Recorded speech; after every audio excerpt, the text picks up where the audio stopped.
The Hoosiers will face Alabama in the Rose Bowl New Year's Day in the quarterfinal. This doesn't happen very often. I'm watching Bama play, and I'm like, they're not as good. Bama being Bama, there are expectations. They are not as good as Indiana. I think Indiana is the better football team. Indiana being Indiana, they never played at this level. This show is presented to you by Prize Picks, which I absolutely love. All right, the college football playoffs began, and we had an over-under for a game at 20.5 to start the second half of the Miami, Texas A&M game. That was the over-under. What a wacky weekend. Let's talk about the most important thing that has happened in the history of college football, and that is what? Right here. Hoosiers! That's right. The Indiana Hoosiers made it to the college football playoff quarterfinals with a massive win of staying at home. Yeah, that's right. They beat the bye. Nobody would ever believe it. There's a time when Indiana would have lost to the bye. There's a time when Indiana would have taken on the bye, and the bye would have stomped the Hoosiers. Look it up. I'm telling you, I'm not that far off. The Hoosiers will face Alabama in the Rose Bowl. Now, I just want to let that marinate in on me. The Hoosiers will face Alabama in the Rose Bowl New Year's Day in the quarterfinal. I will be there. Chuck will be there. We'll probably get some content from somebody. Yeah, this is big.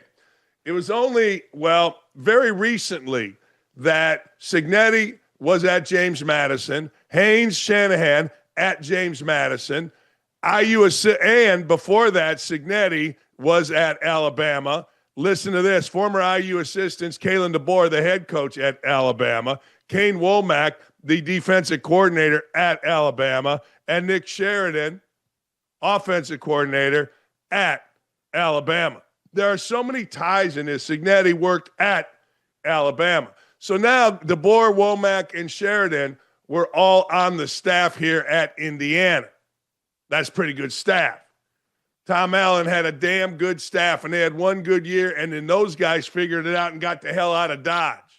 Good for them. Womack went to be the head coach of South Alabama. Anyway, I digress. This is a hell of a game for everybody involved, including Alabama. Remember, Alabama was said to have not earned their way into the championship or into the championship series. Yeah, well, I got to tell you, Indiana showed the world that they absolutely belong. Pete Golding, the head coach at Ole Miss, they destroyed Auburn. Took some shots at Lane Kiffin after the game. I'll never understand that. Miami shut up everybody that's hating on not only Miami, but on the ACC. ACC sucks. They're no good. Yeah, really?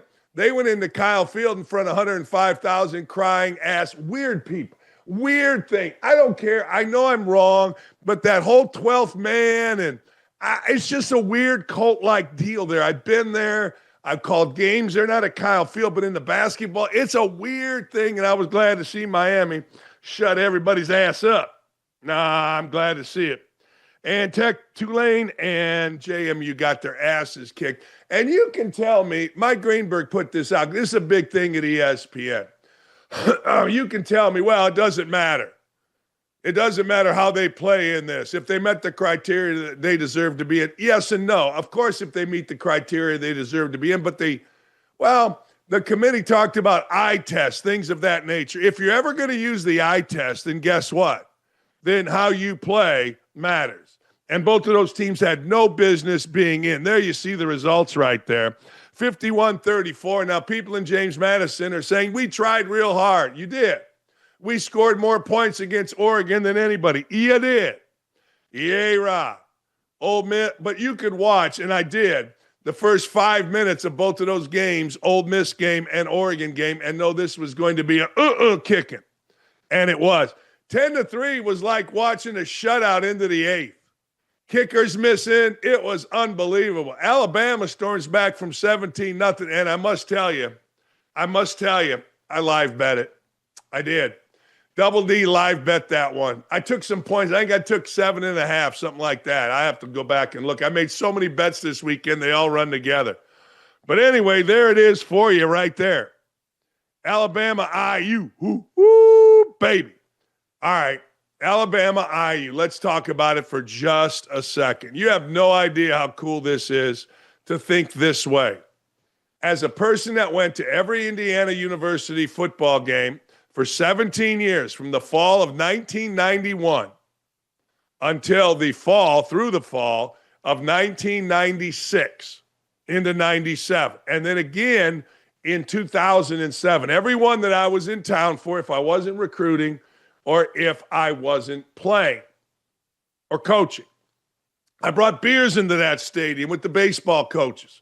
I brought my kids in backpacks, hiding beers in their diaper bag into that stadium. We had the whole section of the stadium to ourselves. Other coaches would come with beers. That would make you crazy right now, right? That'd get you fired at OU. Oh, my God, you drank beer. Nah, we would leave cans all over the joint. Don't at me. Anyway, from that to now seeing Oklahoma, the storied Sooners, take on Alabama, the storied Crimson Tide, for the right to play Indiana. Think about that for a second. You got to earn your way to play Indiana. That's right. You just don't show up on the schedule and play Indiana, Alabama, and Oklahoma. You got to, it's like a heavyweight champ. You ain't just walking into the gym and taking on the heavyweight champ. You're not just showing up, lacing them up and say, where's the champ? Nah, you got to go through some people. You got to beat somebody to get to Indiana. And good for Alabama. They did. Bad for Oklahoma. They had a 17-point lead. It looked like they were busting that ass, yo. And next thing you know, they weren't. Oklahoma home, Indiana, Alabama in the damn Rose Bowl. Let's hear, shall we? Let's bend an ear to Indiana students in the student section at the Rock Memorial Stadium. We want Bama! We want Bama! We want Bama! We want Bama! We want Bama! Guess what? The Dakich family has a couple sayings. One, no good deed goes unpunished. Two, be careful what you wish for. But I don't care. We're going in there. I may wear my way too tight Letterman's jacket with nothing underneath except my practice jersey from 19 whatever. I'll wear it tomorrow on the show. Give you guys a look of what it could look like out there. And you know if I show up, it's on like Donkey Kong. Clay Travis, he's the boss. But I spent 18 years kissing the ass, 16 years kissing the ass of a boss. I don't do it no more. He's wrong. He's wrong. Bama is going to beat Indiana in the Rose Bowl. Save this tweet. All right. Normally, I'd just be fanboy and say, well, no, they're not. All right. This doesn't happen very often. All right. But I'm watching Bama play, and I'm like, they're not as good. They're not. Well, this never happens, actually, in Indiana. They are not as good as Indiana. No, I just watched them. I don't know what's happened to this Ryan Williams kid. I assume he's going to have a monster Rose Bowl. But that dude can't catch. You know, it's bad to be a wide receiver that can't catch. It's bad to be a referee that needs glasses. You know what I mean? There are some occupations where the occupation dictates what you need to be able to do. Bad to be a talk show host if you can't talk. You know what I'm saying? Bad to be on TV if you look like this, but somehow we make it go with personality. I'm like the fat chick hanging out with pretty girls. You know what I mean? You got to have one. Makes everybody laugh, giggle, whatever. But anyway, long story short, No. Indiana is better than the quarterback is better. The weapons are better. The run game is better. Although Alabama did get the run game going a little bit, and frankly, I think it's a more disciplined team. Now, Bama being Bama, there are expectations. You're expected to play at this level. Indiana being Indiana, they never played at this level. Never. But what a great opportunity for both teams, really. See, people forget this. When you go to college, I mean, it used to be, let's just take basics. You get 4 opportunities, maybe 5 if you get hurt, maybe 6, maybe 10, I don't know now. But basically, you get 4 opportunities to play in events like this. It does not matter what the team 3 years ago did that won a national championship, or the team that never has been here before historically. What matters is the guys on the field. And the more I watched Indiana, the more I'm taking them. Now, people have been critical of me. I said, look, take the 7, 6.5, and don't take any more. I think Indiana's going to win, but I'm not saying they're going to win by 2 scores. I mean, I think Indiana is the better football team. As I watch them, and again, this is my own personal eye test, and it's rarely wrong, not going to lie. Sometimes I watch a game and it doesn't tell me. Sometimes I watch a game early and say, okay, that team that's up 10-2 is going to get its ass beat. Sometimes I watch a game and say that team that's up 10-2 is going to win by 50. It hit me watching Alabama. I've watched enough Indiana to kind of have in my soul who they are. Bama's just not good enough. And if Indiana can protect the ball, which they've done, if Indiana can do the things, not turning it over, not give up a big return, Indiana will win the game, and they'll win the game by a touchdown. Listen to this, after Ole Miss destroyed Tulane, head coach Pete Golding made sure to throw some shade at Lane Kiffin while heaping praise on offensive coordinator Charlie Weis Jr., who called the game and returned to coach the playoffs after leaving with Kiffin. Here's Golding throwing shade at Lane Kiffin. Let's listen. Hey, Pete, Charlie and the offensive staff have had a lot going on the past couple of weeks. Just how did you notice them handling the game plan and everything this week? I had zero concern with Charlie Weis calling this game for this one reason. Charlie Weis could not afford not to call a hell of a game.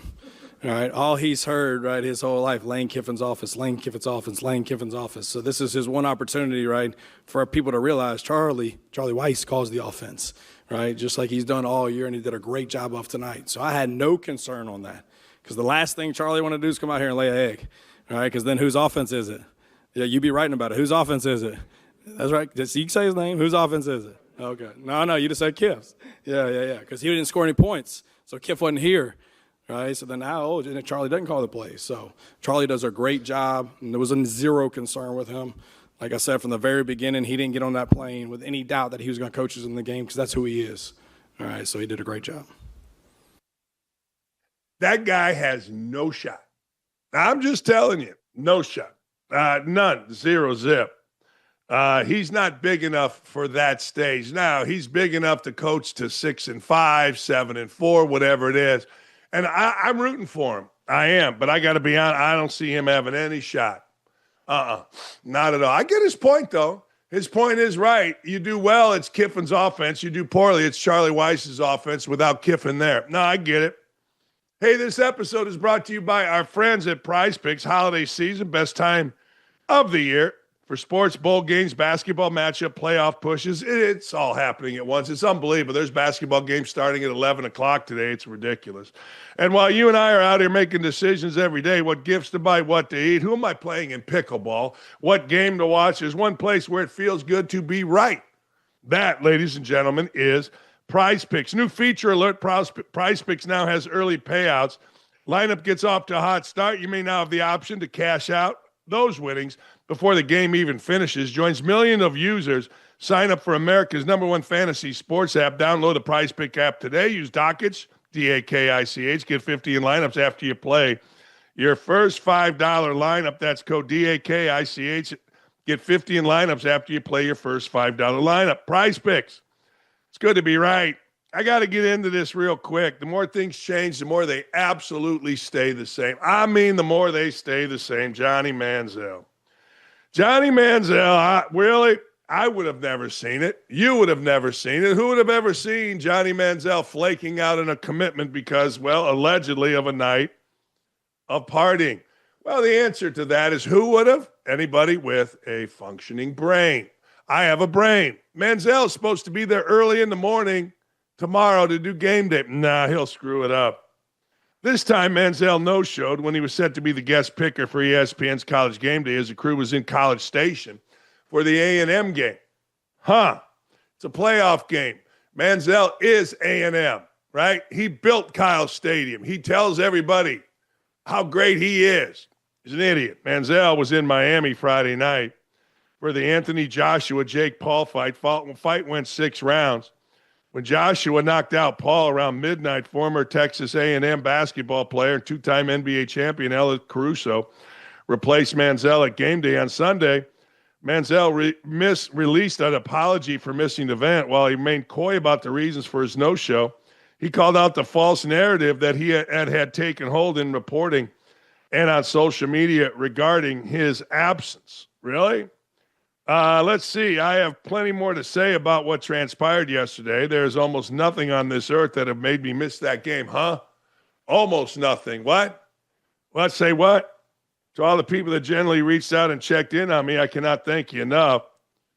To ESPN, Pat, Coach, Desmond, and the crew, on game day, I apologize. It was out of my control. To the Aggie and A&M fan base, I'm sorry. I'll continue to let everyone out there run with the false narrative. At the end of the day, perception always wins over reality. I love you all, who generally support me through good and bad, like you've done for years. I have no doubt Texas A&M and the Aggie football program will be in that position. I'm recovering and feeling, I'm feeling about a 3 out of 10. Going to rest up, try to get back to normal. Much love. All right, you two, Davey and Sean, what do you guys think happened with Johnny Manziel? What was the reason that Johnny Manziel, number one, needs to recover, I guess, but I guess number one, Davey, is why the hell do you think he missed that fight?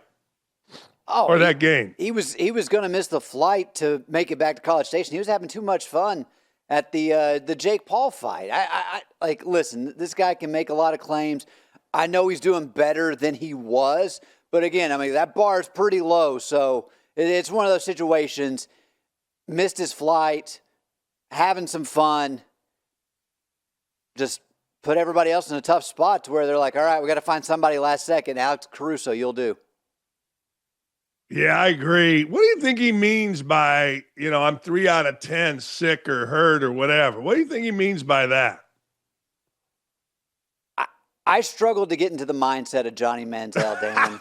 I mean, this is the same guy that put on a disguise and flew across the country to Vegas when he had a game the next day in Cleveland.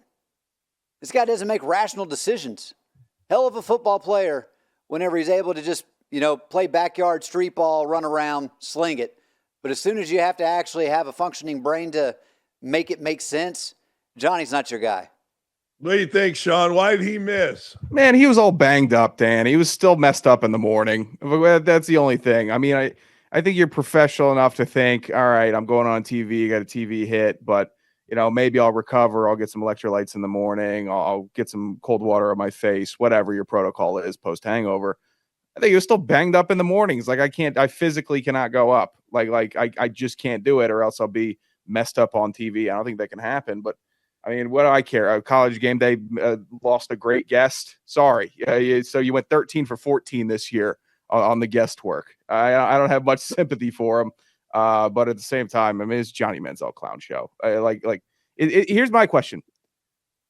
Is this Johnny Manziel bit character, like de-evolution, just going to stay with us for the next 20 years? Or is it going to be over in the next 5? Because I prefer the next 5. Do you think this hurts or enhances his online reputation? It probably enhances for some reason. I don't know. He's back in the news. He's back making weight. I'm tired of him. We don't have another guy. He played in the mid-2010s. We can't get anybody else to roll in here. I just don't need to be hearing about Johnny Manziel for the next 15 years. What do you think, Davey? Does it enhance or hurt? I think it's neither. I think it's just story of the moment right before Christmas. This is going to blow over. I don't think anybody's going to make a big difference. But to your question, Sean, I mean, who else is A&M going to go out and get? Yeah. I mean, bring back Kevin Sumlin? I don't think that'd go over well. Right. I'm with you. It wasn't. Hey, look, there was a meeting in the back going, hey, man, anybody got a list? Can anybody go on Wikipedia to see famous Texas A&M alumni that Alex Caruso, 2-time NBA champ. All right. He did good. I didn't watch, actually, so I don't know why I'm saying that. I agree with you, though. I think the dude got banged up as screw it. I either can't go, won't go, private plane, whatever. Yeah, I ain't doing it. But what if – let me ask both of you, and then I'll move it along here. Davey, you first. What if he came out and said, hey, I got to tell you, I had an unbelievable night last night at that fight. And like a lot of you for work the next day, I just couldn't get up and go. So I'm staying here and I'm going to hang out. What if he just came clean like that? Would that be better or worse?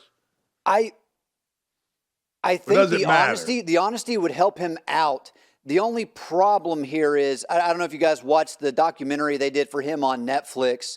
I'm blanking on the name of the doc, but it all ended about how he's better. He's tried to make amends for his past transgressions, and this would then just kind of put him back into he's just struggling still, and it's been a loss for him. Yeah. And I hope he's all right at the end of the day, because the guy's gone through it. As far as some people, the lights are just too bright, and that seemed to be the case for Johnny Manziel.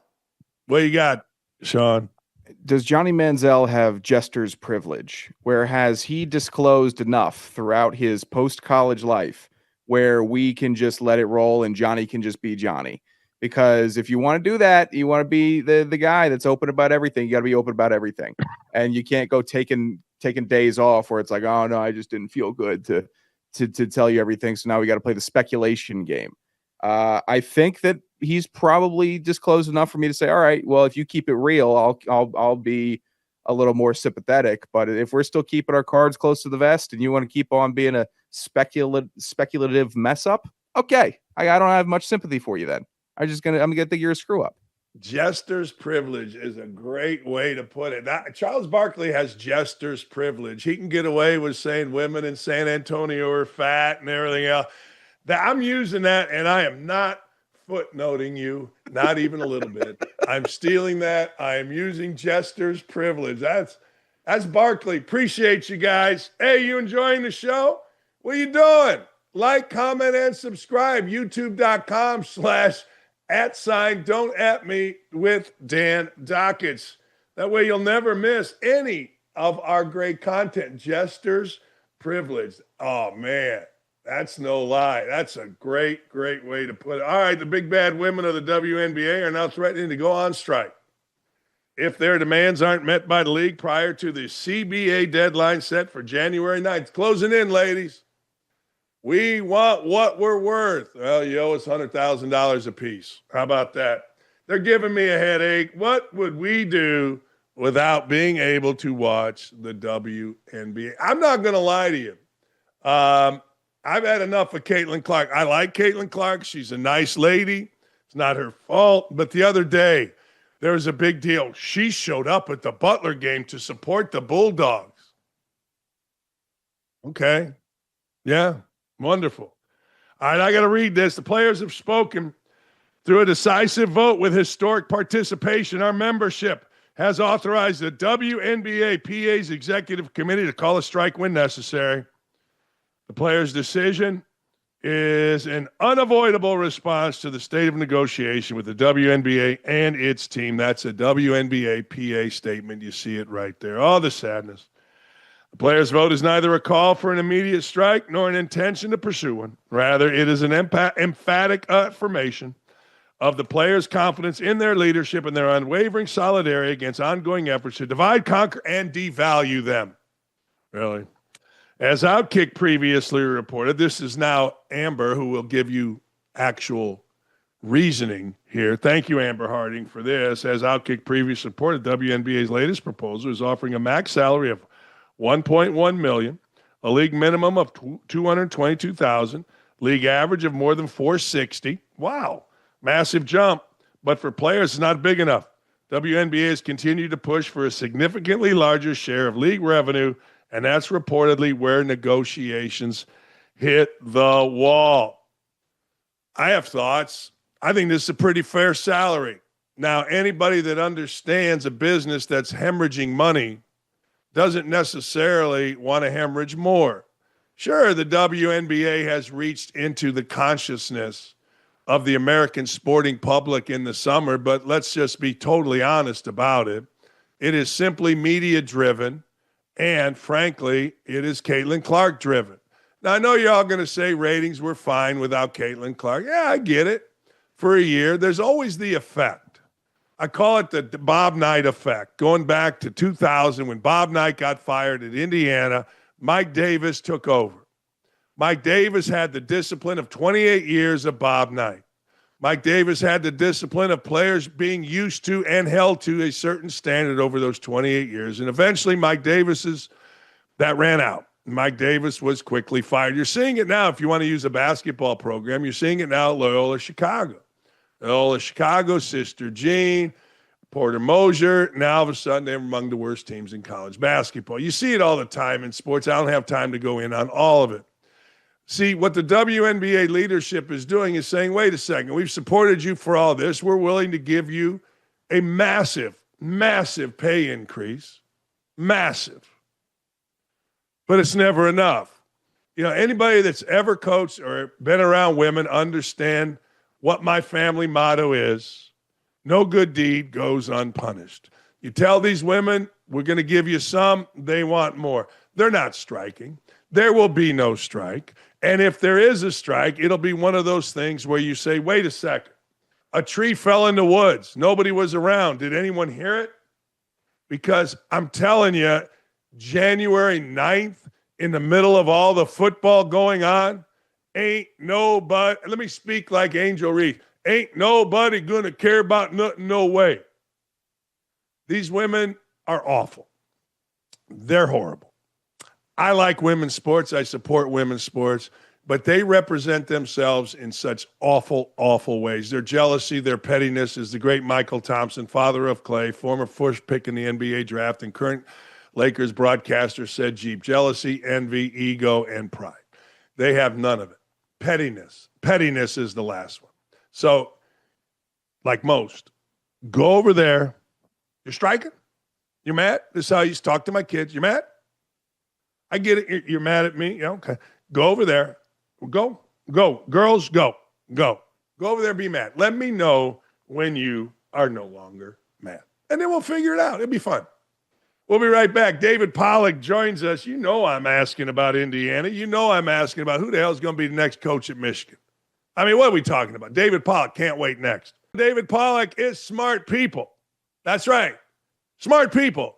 David, I got to tell you, though, I got to ask you, because smart people, by the way, See Ball, Get Ball, that's the podcast. You can see it and get it wherever you get your podcast. Really good. Year ago, Indiana fans, we got all excited last year. This year, we're kind of, expecting things. But last year, the crowd, the student section, a lot of dudes without shirts yelling, "We want Bama." I have a family motto: be careful what you wish for. Does Indiana want Bama? What do you think? Isn't that awesome? Isn't it awesome? Full circle, man. Yeah, they do. I think Indiana wants anybody. I mean, I don't think they shouldn't be scared of anybody. Like, what they just did to Ohio State was the most impressive thing that anybody did all season long. Like, their turnaround has obviously been impressive. It states for itself. Like, listen, I'm a little worried, and I know a lot of people aren't worried about it as much, but like the Daly injury is a little bit worrisome for me. And people talk about, well, we're deep. You don't have to worry about that. He played every snap of the Big Ten championship game. You don't play every snap unless there's nobody else behind you. You already lost a guy before the season that was in front of him. So, like, I think the key to Indiana's front and their defense is their ability to have, those 3 or 4 275-pound guys that penetrate, that twist, that stunt, that make life hard, that stop the run, that get to the passer. So I'm a little bit worried about that. But, the mindset and the psyche, we ain't worried about the A on the helmet anymore. Like, that used to be a real thing. You used to turn on the tape and you used to watch the physicality and you used to be like, and the dudes, and you're like, gosh dang, you were beat before you played them. That era is gone. That aura is gone. And so Indiana shouldn't fear anybody. Speaking of that, did Kalen DeBoer winning that game, in your mind, do anything to him going or not going to Michigan? Where are you at with that whole DeBoer to Michigan thing? I understand the talk and I understand the reasoning. Like, there's still that huge shadow, and that shadow ain't going anywhere. And there's still a big contingent of those fans that literally, if he lost that game, would have been like, all right, he needs to go. He needs to go. Like, and that's what you're dealing with at Alabama. Now, Kalen DeBoer's got a cool personality, and he's chill, and he's got the right personality for that job probably, but that just ain't no normal job. And when you choose to follow that guy who still has an office in the building, who's still very much a part of the media and talked about, like, it's a tough job. So I understand it from that component. Listen, Michigan not only is a great job with great history, a winning program, one of the winningest programs in history, they also have resources and commitment. They want to do this thing big. So they just need their guy, man. They're not lacking any. Kenny Dillingham went on at Arizona State, right? Like, what did he do right away, Dan? He was like, I'm here. I'm excited. Bro, somebody bring me some money. Like, I just need some cheddar. Like, I need something to go give these people to come to my school. Do you see the portal? Like, all of my guys are leaving and they're going and getting paid. We know how to recruit. We know how to evaluate. We know how to coach. We don't have money. And I think Arizona State kept Kenny Dillingham because he's an alum. He loves being there. His sister's a couple doors down, like from his house. Like, he just, so that's, it's hard to say no to Michigan. He said no to Michigan, or however the talks went. But Michigan's ready to rock and roll, man. They've got all the infrastructure in place, the money. That's a hard job to say no to. You mentioned Saban. Was he unfair to Tulane and James Madison and college football in general by talking about those schools as AAA teams coming to the bigs? No. I mean, we've been talking about this for years, man. Like, at some point, I'd love to see it too, but like, let's get them their own playoff. But it's very clear, man, that I love the story. And it's interesting how much everybody brings up basketball, and we love the Cinderella in basketball. There's 68 teams in basketball.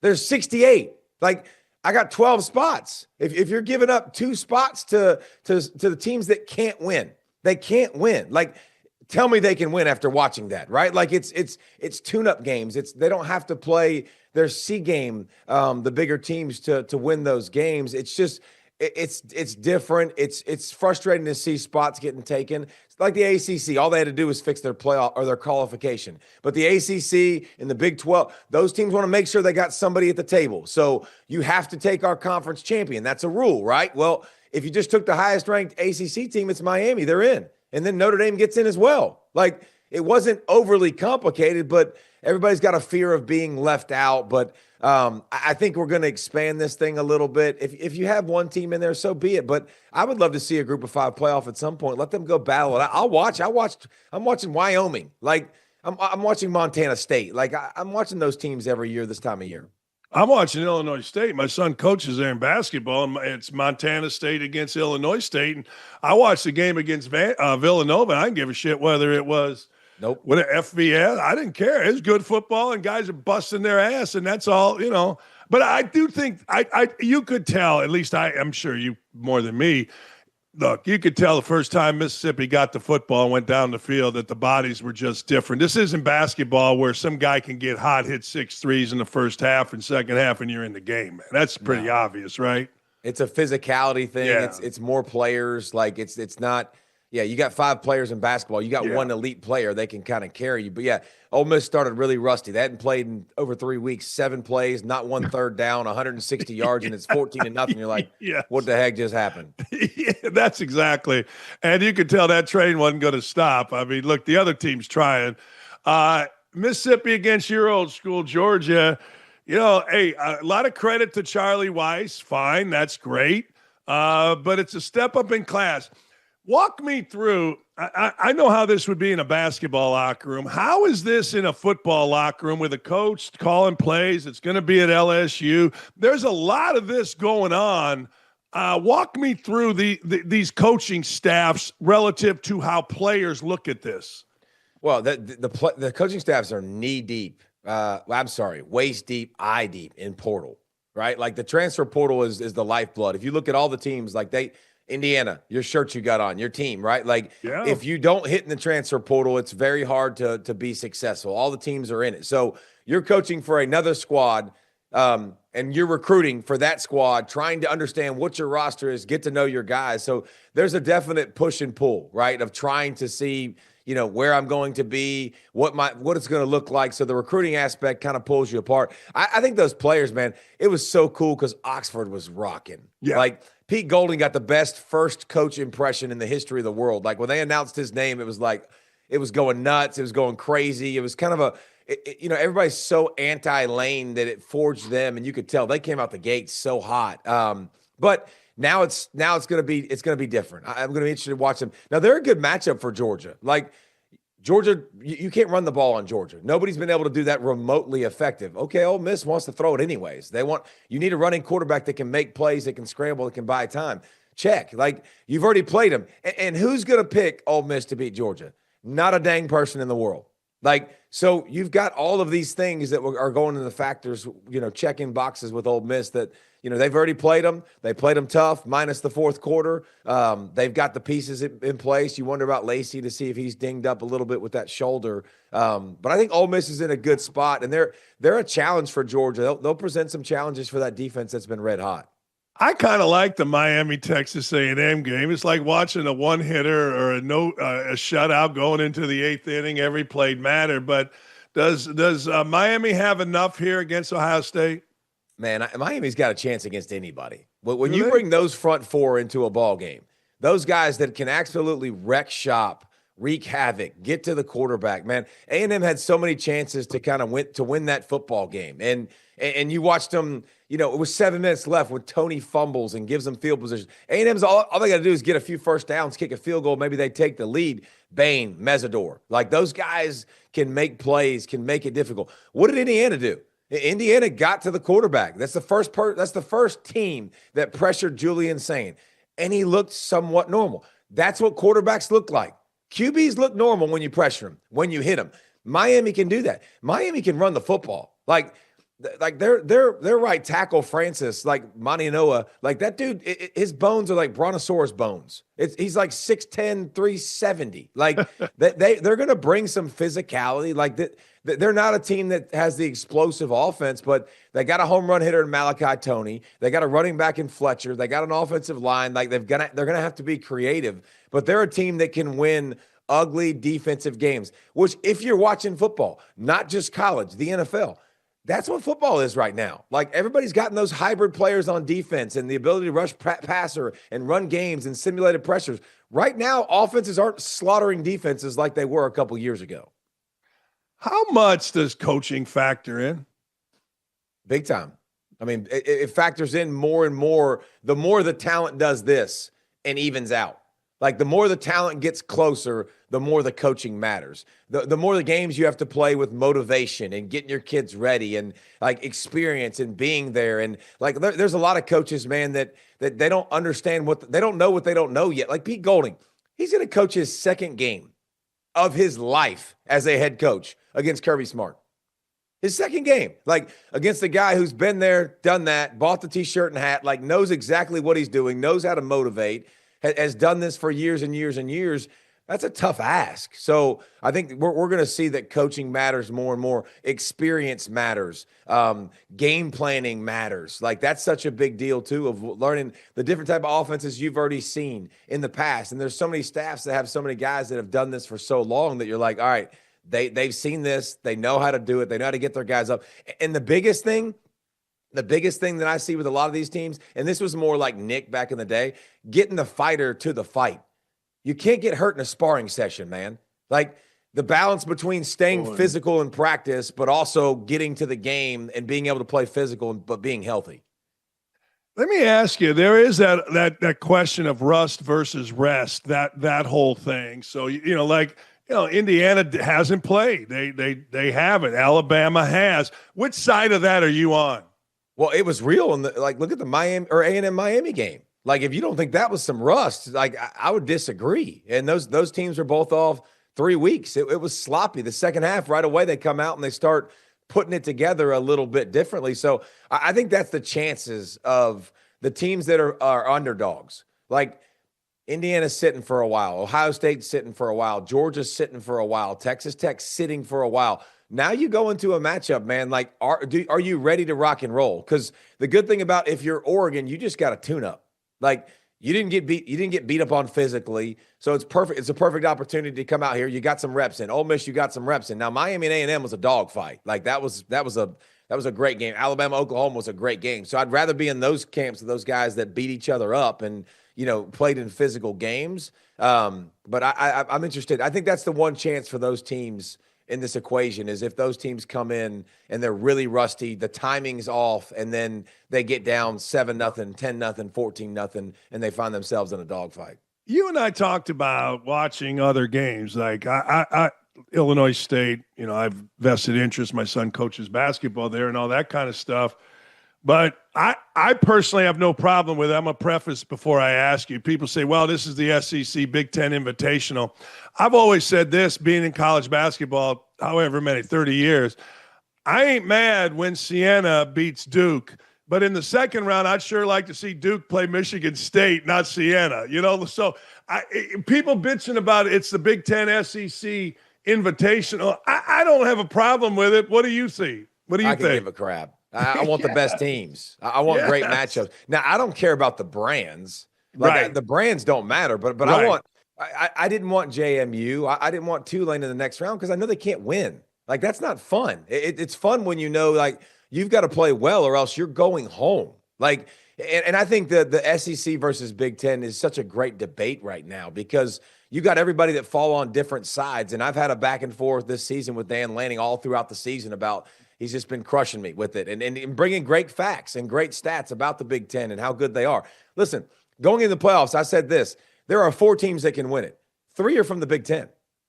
Like, I think Georgia's the only SEC team that can win this whole thing. They're the only one that's complete enough and has something discernible enough that I think can win it. The QB play from the Big Ten is really good. Like Dante Moore getting some of his weapons back and looking healthier. Mendoza won the Heisman. He's the number 1 overall pick. Julian Sain has 2 first-round wide receivers. He's been spinning the ball all over the yard. Like the inconsistencies of the SEC and other spots, like I wasn't buying it. I'm not taking it. So I think that it's a good talking point. Big Ten won 2 in a row. Michigan and Ohio State back-to-back. A chance to win 3 in a row. They win 3 in a row. I get it. The SEC is deeper. It's more talented 100% times over. It's a harder league to go undefeated against. But you got to say, when you got teams at the top that can win it, and there's more teams at the top that can win it, it's a lot closer than some people want to think. I got to ask you, from what you see, I'm not going to pretend like I followed every Alabama game, but I have followed Ryan Williams. What the hell has happened to Ryan Williams? Man, I don't know. I wish I could tell you, but he's got more drops in big moments than he has catches. He's an insane talent, but and I'll tell you this, man, like as a guy that like watches tape and I see things that that sometimes make you go, wow, and sometimes bother you, man, the blocking component of Ryan Williams, I'm out, bro. Like, really? It's kind of hey, I might get in your way a little bit. Like Malachi Tony's a freshman who's like 18 years old, who's tiny. He's as big as a protein shake. And that dude will throw his face right in the fan and throw his body in the way. Ryan Williams is kind of like, yeah, I mean, sometimes I'll get in your way a little bit. Like, I mean, it's almost like you got to hide him away from the play. But no, that offense has been weird to watch. And they came on strong, obviously, with 27 straight against Oklahoma, which is a great defense that will heat you up and play hard. But like Alabama's inability to run the ball and then find their weapons has been puzzling to a lot of people. And then Ty Simpson was playing like a Heisman Trophy winner for the middle stretch of the season, but they just hadn't put it all together and gotten all the weapons involved and run the ball, and just something's been missing for sure from that offense. Man, there was like a stretch in there where every time he threw a pass, guys are just dropping it. Like Ryan Williams was one of them. The guy, he sat down we call it a button hook 100 years ago, but he sat down in a button hook, dropped it. I was stunned. All right, last thing. DK Metcalf grabs a fan, punches, whatever. I got to tell you, sometimes those freaking fans need punched. I thought that more as a coach than anything else. So, hey, shut up or I'm going to knock your ass out. You know, that kind of, I don't know. You can't do that, right? But I ain't mad at him. You definitely want to do it. Like every player who's ever played in the arena, like you would absolutely love to go to some of those keyboard tough guys and boundary tough guys, like with the force field in between you and them, where you'd love to be able to like just pop them in the grill. But I mean, you can't, like, you got to realize, but that is the beauty of sport, man. Like going into the other person's arena and shutting people up is the most fun thing in the history of sport. And guys like us that are older, like me and Dan, that can't do it anymore, it's what you miss. Oh, like that is what you miss. You miss the people yelling at you, telling you can't do something, calling you such nice names that you cannot say on air. Dan might be able to say them. I'm not going to say them. But like that's the part of sport, but you can't. Man, we saw it with the Palace years ago, right? With the Pistons and the Pacers. Like you can't put your hands on fans, man. There's got to be a line there and a boundary there. I know you want to, and you can say whatever you want, but let's not put our hands on them. Even if they have blue hair. I know a lot of those guys being in Indy, and they told me A couple players said, I swear to God, Dan, there isn't a player alive that, given the way that Malice in the Palace was, it was calmed down. Then this dude just fires a beer and then kind of an empty. He goes, every guy in America would have fought. He goes, every guy. I'm like, well, damn, but would you have fought for 20 minutes and thrown chairs? All right, let me go through it real quick before I let you go. Oregon or Texas Tech? Oregon. Bama or Indiana? Indiana. Georgia or Ole Miss? Georgia. Ohio State, Miami. Ohio State. Which is the best game? The best game. Got to watch.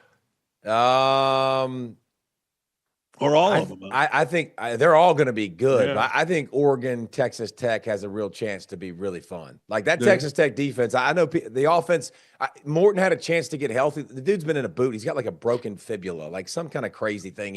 He rolls out there and plays. So I think the time off, getting healthy. But Oregon loves to smash and pound and just, run the ball at you.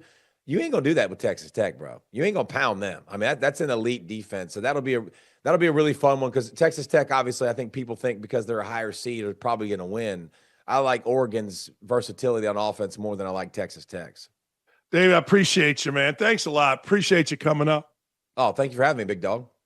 There he goes, the great David Pollack. Go to his podcast, See Ball, Get Ball, because he's a defensive lineman, and that's what you do. You see the damn ball, and you go get the damn ball. We thank David for taking a few minutes with us. What a great week we've got. I know it's Christmas week, and we're going to be celebrating the birth of our Lord, but boy, oh boy, what a fantastic week. We'll be right back. We got all kind of stuff. Stock up, stock down, woke-a-dope, you name it, we got it. It's stock up, stock down time. I don't know whether any of this matters, but stock up, Mike Tomlin. It doesn't hurt. He'll once again be over 500. 19th consecutive season over 500. 19th consecutive. Hey, that's pretty good. And I ain't mad at Aaron Rodgers and the Pittsburgh Steelers. I'm not. I got a nice call yesterday. I know a lot of people are whining about the execution of the call and how the referees. I watched it live. I understood. Pass interference, no touchdown. Leave me alone. But apparently referees are supposed to master the English language like no other. What? If you're watching the game, they tell you what happened. Pass interference. It was ruled a touchdown. Pass interference means no touchdown. Ain't that hard, but I understand. We got a bitch, whine, and moan. I watched it. What? Ain't no big deal.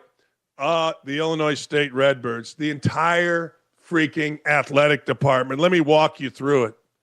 I don't think my boys knew what was going on here in totality. Let me start with the football program. It's going to play in the FBS National Championship game at Vanderbilt coming up in Nashville, coming up in a week. A natty could be coming to Illinois State. Brock Spack was a former defensive coordinator under Joe Tiller, and I'll never understand how Brock Spack, the coach of Illinois State, hasn't been at some point the head football coach at Purdue. I'll never understand it, but he has taken Illinois State to the natty. Oh, man, that's a good story. They went into Philadelphia and whooped their ass. They whooped up on old Villanova. They didn't have Jay Wright. That's right. They didn't have Jay Wright to bail them out. So that's 1. 2, the women's basketball team beat Oakland by 20. And 3, the men's basketball team went on the road to beat Southern Illinois, their rival, and then backed it up with a 25-point win over the Sycamores of Indiana State. Isn't it amazing how quickly sports change? It was only a couple years ago where Illinois State was trying to build a program, hadn't had winning seasons in I don't know how long, and Indiana State was the darling of the country with that fat kid at center. And next thing you know, guess what? Illinois State is now with Belmont, the pride of the freaking Missouri Valley. Yeah, what a massive win. I like Malachi Toney. Malachi Toney's a true freshman. He scored the game-winning touchdown for Miami. I think he'd fumbled earlier. And then I was reading about Malachi Toney. And one of the things I read about Malachi Toney was that he was blocking his ass off all game. Now, good for him. Hey, screw you that said the ACC's no good. They went into an SEC field, Kyle Field, 105, 110, however many thousand, jacked up crowd, big win, and won, despite the fact that nobody could kick a field goal. That was a fun game to watch.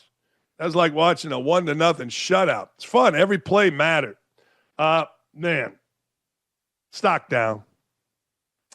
Tulane and James Madison. I'm all for the underdog. I am, but football just makes it different. And I got to tell you, that play, or one of those type plays, first 5 plays of the game, man, Ole Miss, they used to say like shit through a goose is what they used to say. I don't know who they are, but that's an old farmer, Southern Indiana saying, and that's exactly what Mississippi did, and that's exactly what Oregon did. Mississippi to Tulane, Oregon to James Madison. Look, should they be out of the playoff? Nah, I would like to see them stay in. I would like to see 1 year maybe they win. Good for them. Maybe the recruiting will boost.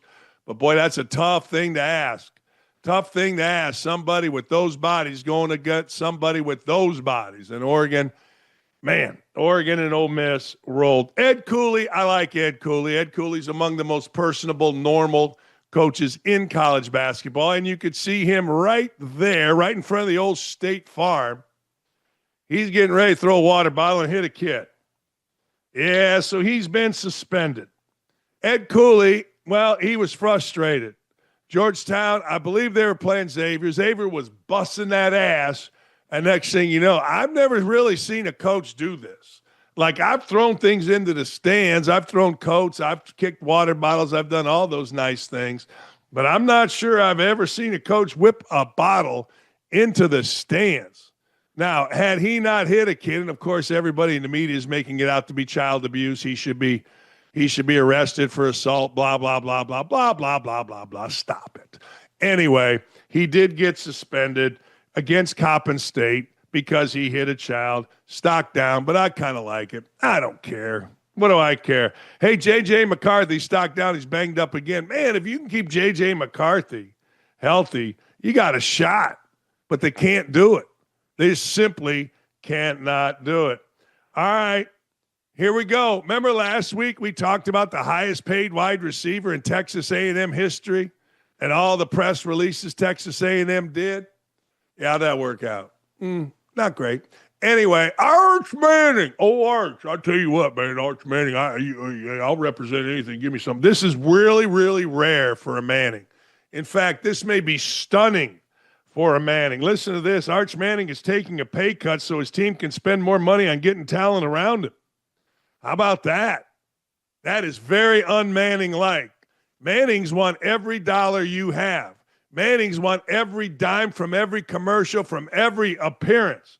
And that included, the granddaddy, Archie Manning, he's a great player, just never won anything. He's a great player. That Archie's a great player, man. Texas quarterback Arch Manning will take a reduced house payment share in support of the Longhorns' 2026 championship pursuit. There you go. Oh, that's good for old Arch. I'll tell you what. Peyton says, though, we all giggle. Eli acts dorky, we all giggle. But while you're giggling, they're reaching in your back pocket and taking your money. It's good to see a Manning actually give money back. Doesn't happen very often. Hey, let's woke-a-dope, shall we?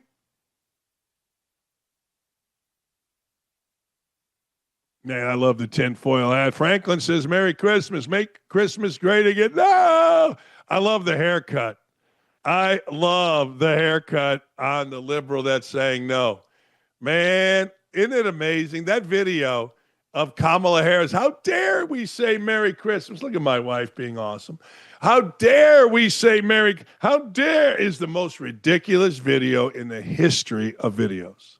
And I love every second of it. I saw somebody said the other day, we're in this big mess.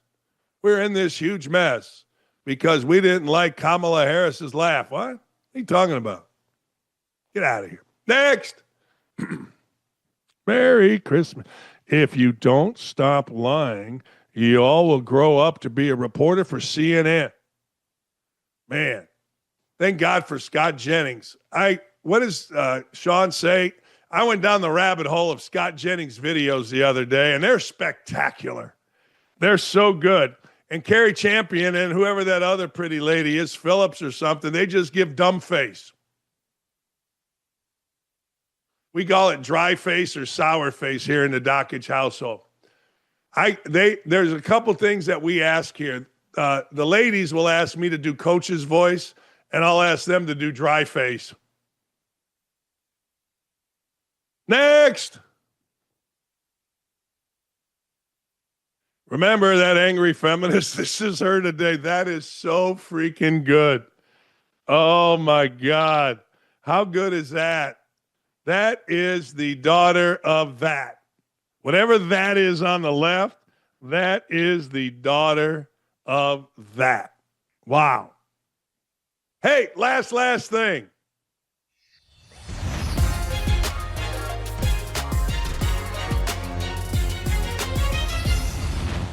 You know, the year was 1969. I was 6 years old at my first Cubs game. It was opening day, and an apple fell from the upper deck, hit my dad in the toe, and busted up his toe. But he soldiered through, and me, my brother, my mom, my dad, we're at Wrigley. My dad decides about eighth inning, let's get to the car. We're getting out of here. Cubs were down. We're driving on Lakeshore Drive, headed back to Gary, Indiana, and next thing you know, we're listening to the game on the radio, and a guy named Willie Smith pinch hit for the Cubs. And he hit a grand slam on opening day. And right then and there, I said, you know, I'm never leaving a game early. Of course, two young boys, my brother was 8, I was 6, or my brother was 7, I was 5, whatever. Bitching, whining, moaning like little kids can do. Why'd we leave early, Dad? Well, I left early the other day. It was Packers and Bears. Packers had the ball up 10, about 5 minutes to go. Felt like there was nothing. My daughter and I were watching the game. She said, Pops, I'm going to bed. I said, yeah, me too. I turned the game off. Next thing you know, I woke up, and like I normally do, I read the Bible first. Sometimes the order gets a little messed up. And I went to my Hard Rock account here, my gambling account, just to check on things. Lo and behold, I had extra money in it. I thought, what the hell happened here? I looked, guess what? The Bears had won. Like, what? And then I started looking at why the Bears had won, and it was awesome. Onside kick. Who gets an onside kick in this day and age? The moral of the story is never leave the game early. My wife famously took her son, other kids, to Fenway. She leaves. She calls me from the turnpike right there. I said, where are you? She says, in the car. I said, are you nuts? This is the biggest comeback in the history of Fenway Park. They were down 8. I think it was the 8th inning. She goes, what? I go, yeah, don't tell the boys. They'll be pissed. Never leave a game early. Never, ever, ever. No reason to leave a game early. You're going to be stuck in traffic anyway. I needed to learn a lesson during this holiday season. It was a Christmas miracle, and I learned it again. Don't leave the damn game early. You can always get out of traffic, but you can't see something miraculous. And I would argue that getting an onside kick in this day and age, coming back from 10 down when the other team has the ball under 4 minutes, or actually damn near 2 minutes, I would argue that was miraculous. You can't see a miracle sleeping, people. We sleep when we're dead. See you tomorrow.